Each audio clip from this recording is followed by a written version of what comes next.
কিয়ামতের মাঠে মানুষ যখন উঠবে, আমরা উঠবো কিনা? আচ্ছা, নাকি উঠবো না? যারা আগুনে পুড়ে গেছে তারা উঠবে কিনা? যারা পানিতে ডুবে গেছে, যাদের লাশও খুঁজে পাওয়া যায় নাই, উঠবে কিনা? উঠবে। আচ্ছা, যখন মানুষ উঠবে তখন তাকে 5টা প্রশ্ন করা হবে। কয়টা ভাই? এই 5টা প্রশ্নের আগে সে তার পা সামনেও ফেলতে পারবে না, পিছনেও ফেলতে পারবে না। আমরা কি একটু চিন্তা করতে পারছি কত ভয়ঙ্কর হবে বিষয়টা? এই সামান্য গরমে আমাদের অবস্থা খারাপ, সূর্য সেদিন সামনে নিচে, আর মানুষ উঠে দাঁড়িয়ে আছে। তাদেরকে 5টা প্রশ্ন করা হবে। যতক্ষণ পর্যন্ত প্রশ্নের উত্তর দিতে পারছে না, সামনেও যেতে পারবে না, পিছনেও আসতে পারবে না, পা নড়াতে পারবে না। 1, তোমার পুরো জীবনটা তুমি কোন কাজে ব্যয় করেছো? উত্তর কি রেডি আছে আমাদের কাছে? আমরা কি বলতে পারবো, হে আল্লাহ, আমরা আমাদের পুরো জীবন তোমার ইবাদত করে কাটিয়েছি? 2, তোমার যৌবন স্পেশালি তুমি কোন কাজে ব্যয় করেছো? তোমার যৌবন তুমি স্পেশালি কোন কাজে ব্যয় করেছো? যুবকরা কি উত্তর দেওয়ার জন্য প্রস্তুত আছে যে আমাদের যৌবন আমরা আল্লাহর পথে কাটিয়েছি? সবাই কি বলতে পারবো? 3 নাম্বার, তোমার রিজিকের উৎস কি ছিল? কোন পথে সম্পদ অর্জন করেছো? 4 নাম্বার, কোন পথে সম্পদ ব্যয় করেছো? কোন কোন খাতে সম্পদ ব্যয় করেছো? আমরা কি আমাদের আয় এবং ব্যয়ের হিসাব দেওয়ার জন্য প্রস্তুত? 5, তোমাকে আমি যে জ্ঞান দিয়েছিলাম সেই জ্ঞান অনুযায়ী আমল করেছো কিনা? আল্লাহ পাক আমাকে আপনাদের সবাইকে তৌফিক দান করুন, জানা অনুযায়ী আমল করার তৌফিক দান করুন। এই 5টা প্রশ্নের মধ্যে যৌবনকাল ইম্পর্টেন্ট কিনা ভাই? গুরুত্বপূর্ণ কিনা?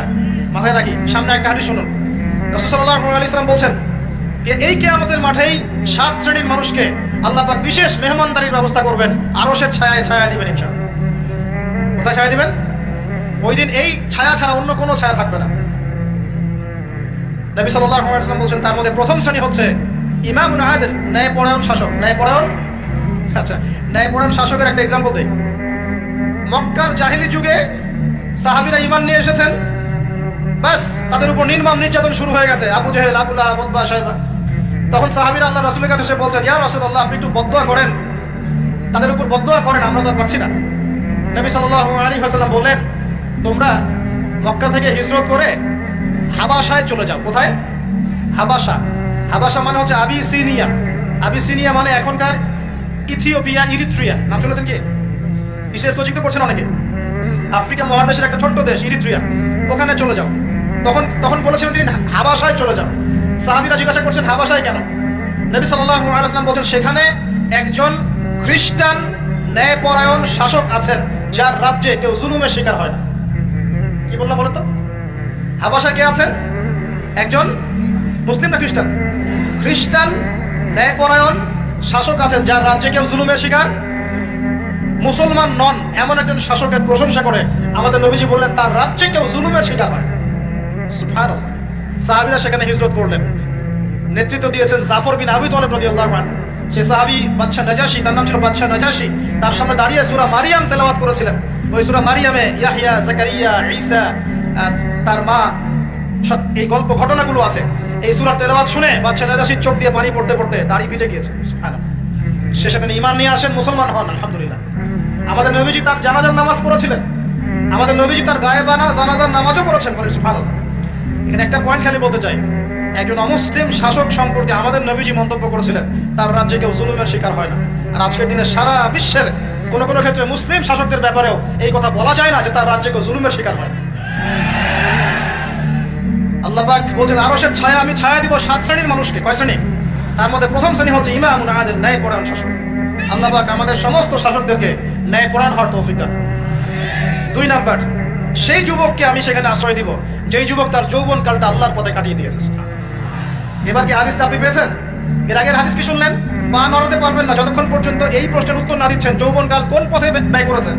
এখন যদি আল্লাহর পথে ব্যয় করেন তাহলে আরশের ছায়া ছায়া পাচ্ছেন, আলহামদুলিল্লাহ। বাকিগুলো কারা কারা একটু বলে দেই। 3 নাম্বার হচ্ছে সেই ব্যক্তি যে একজন আরেকজনকে মহব্বত করে, এক ব্যক্তি আরেক ব্যক্তিকে মহব্বত করে শুধুমাত্র আল্লাহর সন্তুষ্টির জন্য।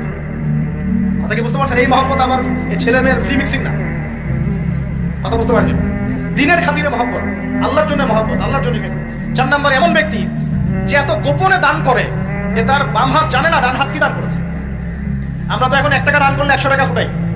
ফেসবুক আছে, মারাত্মক একটা জিনিস ফেসবুক, মানে এটা মানুষকে আর মানুষ রাখে না। যে ব্যক্তি ফেসবুকে আসক্ত তার সাথে কথাবার্তা বলা, লেনদেন, চলাফেরা খুব ডিফিকাল্ট। মানে কি বোঝে নাকি কথাটা? কেন ডিফিকাল্ট? কারণ সে এত বেশি আসক্ত এখানে যে পান থেকে চুন খসলে সে আপনাকে পাবলিকলি ধুয়ে রেখে দিবে। কিছু হলে আপনাকে ফেসবুকে টেনে নিয়ে আসবে, ফেসবুকে সবাইকে বলবো উনি আমার সাথে এই কাজ করছেন, আপনি বলারও টাইম পাবেন না যে আপনি নির্দোষ। খুব মুশকিল না এগুলা, আল্লাহ মাফ করুক আমাদেরকে। এমন ভাবে দান করে যে বাম হাত জানে না ডান হাত কি দান করছে। 5 নাম্বার এমন ব্যক্তি যে এটা যুবক, এটাও যুবক, যাকে কোনো সুন্দরী নারী আহ্বান করছে জিনার জন্য, সুন্দরী উচ্চ বংশের নারী, যে আসো আমার সাথে জিনা করো, ওই ইউসুফ আলাইহিস সালামের মতো, মনে আছে? ইউসুফ আলাইহিস সালামের ঘটনা মনে আছে? আচ্ছা, কিন্তু সেই যুবক বলে, সেই ব্যক্তি বলে, ইন্নী আখাফুল্লাহ, আমি আল্লাহকে ভয় করি, আমি তোমার সাথে খারাপ কাজ করতে পারবো। এরকম ছেলে এবং এরকম মেয়ে এখন সমাজে খুঁজে পাওয়া যায় হাতে গোনা, হাতে গোনা। আপনি অনলাইন ঘাটাঘাটি করেন, গুগল করেন, ক্রস চেক করেন, দেখবেন বাংলাদেশের 25 বছরের কম বয়সী ছেলে আর মেয়েদের জেনার হার কত আপনি বের করে দেখেন। 25 বছরের কম যে যুব সমাজ আমাদের সামনে আছে, তাদের মধ্যে কত পার্সেন্ট যুবক এখন পর্যন্ত ফিজিক্যাল সম্পর্ক করেনি কারোর সাথে, আপনি খুঁজে বের করতে পারবেন। শুধু ছেলেদের ক্ষেত্রে এটা নয়, মেয়েদের ক্ষেত্রেও আছে। এই যে অনার্স লাইফ পার করার আগেই বহু মেয়ে সতীত্ব নষ্ট করে ফেলছে, বহু ছেলে সতীত্ব নষ্ট করে ফেলছে। কথাগুলো কি রাগ করছেন? আমি আপনাদের ভাই এবং আমি আপনাদেরকে মহব্বত করি। আমরা জেনার পথে যাব না, আমরা হালাল সম্পর্কে থাকবো ইনশাআল্লাহ। যখন আপনি জেনায় চলে যাবেন, আপনার কলব থেকে আল্লাহ নূর নষ্ট হয়ে যাবে। এটা এমন একটা পাপ যেটা করার পর মানুষ আল্লাহর সামনে মাথা তুলে দাঁড়াতে পারে না, লজ্জায় চোখ নেমে যায়, ইবাদতে স্বাদ পায় না। যখন হারাম সম্পর্কে, ফ্রি মিক্সিং এগুলোতে মানুষ থাকে, ইবাদতে মানুষ স্বাদ পায় না। দিনের পর দিন ইবাদত করে মনোযোগ আসে না, মন লাগে না, চোখ দিয়ে একটু পানি বের হয় না, আল্লাহর জন্য কাঁদতে পারে না, কারণ মনের মধ্যে তো নূর নাই। আর যখন একটা মেয়ে বেপরদায় থাকে, অনেক ইবাদত করলেও তার এই বেপরদায় থাকার কারণে সমাজের বহু মানুষের চোখের জেনা হয়ে যায়। এটাকে ওই সব মানুষের পাপের ফল এই মেয়েটাকে ভোগ করতে হয়। মানুষের চোখের বদনজর লাগে, ওই মেয়ে অসুস্থ হয়ে পড়ে মানসিকভাবে, শারীরিকভাবে। আমি আমাদের যুবক ভাই এবং যুবক বোনদেরকে রিকোয়েস্ট করব, আল্লাহর ওয়াস্তে চরিত্রটাকে পবিত্র রাখার চেষ্টা করুন। আল্লাহ পাক তৌফিক দান করবেন।